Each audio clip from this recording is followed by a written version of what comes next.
Assalamualaikum warahmatullahi wabarakatuh. Perkenalkan, nama saya Irna Mariska dengan NIM A251-21035 dari Program Studi Pendidikan Kimia Fakultas Keguruan dan Ilmu Pendidikan Universitas Tadulako. Baik, video kali ini saya buat untuk memenuhi tugas mata kuliah pemisahan analitik dengan dosen pengampu Bapak Dr. Irwan Said, MSI.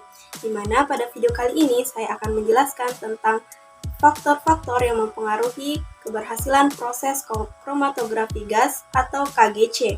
Untuk lebih jelasnya, simak video penjelasan saya berikut ini.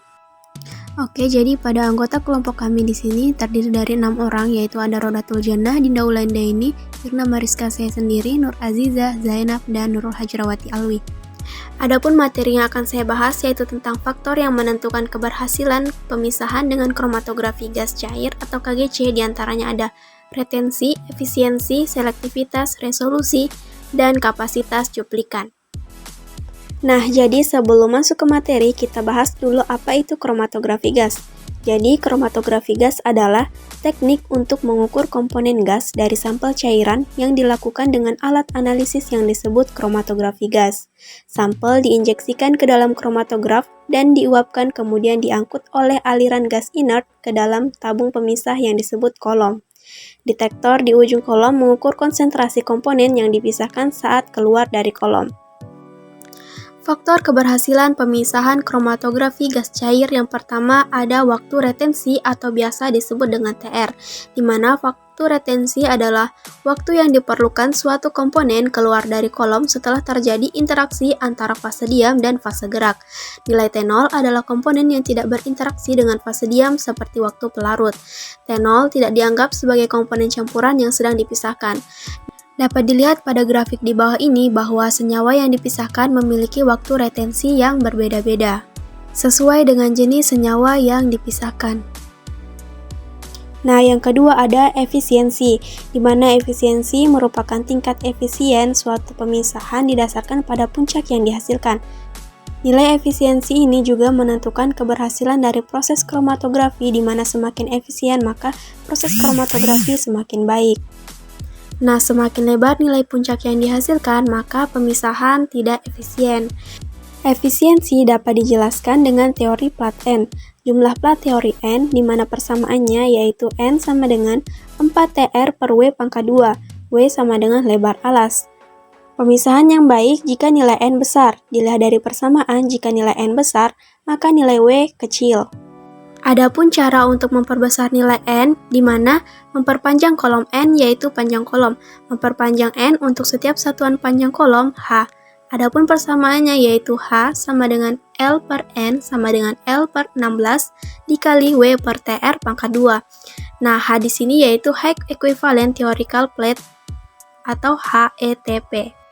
Yang ketiga yaitu ada selektivitas atau yang disimbolkan dengan alfa.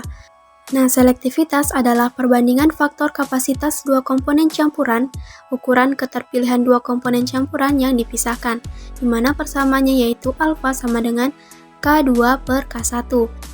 Jika nilai alfa sama dengan 1, senyawa 1 dan 2 tidak dapat dipisahkan atau keluar kolom bersamaan. Nah, jika A lebih besar daripada 1, senyawa 1 lebih cepat keluar dari senyawa 2. Artinya, jika semakin cepat keluar, maka nilai K-nya itu lebih kecil, di mana jika K1-nya lebih cepat keluar, maka nilai K1 lebih kecil, dan jika dikalkulasikan, maka alfanya lebih dari 1. Nah, pemisahan yang baik yaitu jika nilai alfanya besar. Yang keempat, ada resolusi atau R. Nah, resolusi adalah derajat pemisahan dua komponen campuran, yaitu tingkat pemisahan berupa angka, di mana persamaannya yaitu R sama dengan 2 dalam kurung TR2 dikurang TR1 per W1 ditambah W2. Di mana jika R atau TR selisih puncak lebar, maka R-nya besar, dan jika W kecil atau puncaknya kecil, maka R-nya besar. Nah, besar TR dan W dipengaruhi oleh jenis zat yang dialirkan oleh fasa gerak. Memperbesar nilai R dapat dilakukan dengan cara memperbesar selisih TR2 dan selisih TR1. Memperkecil W. Jadi, bagaimana cara untuk memperbesar nilai R?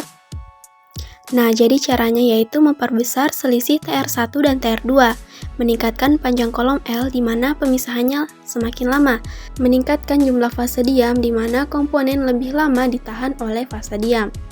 Memperbaiki faktor pemisahan, di mana dapat dilakukan dengan menurunkan temperatur kolom dan memilih menggunakan fase diam dan fase gerak yang berbeda.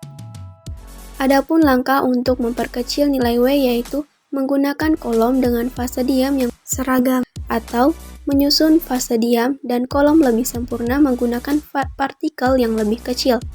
Yang kedua, memilih kecepatan alir fase gerak yang optimum atau memperkecil nilai H. Yang ketiga, memperkecil ukuran sampel.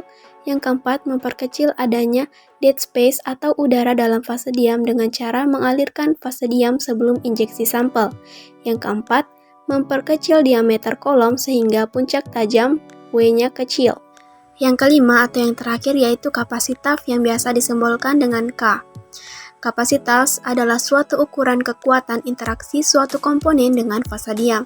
Adapun persamaan dari kapasitas yaitu K sama dengan TR dikurang T0 per T0 sama dengan NS per NM sama dengan K dikali Vs per Vm.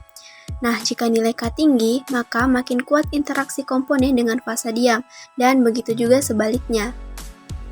Demikian penjelasan tentang faktor-faktor yang mempengaruhi keberhasilan kromatografi gas. Semoga video ini dapat bermanfaat untuk teman-teman sekalian dan saya ucapkan terima kasih. Wassalamualaikum warahmatullahi wabarakatuh.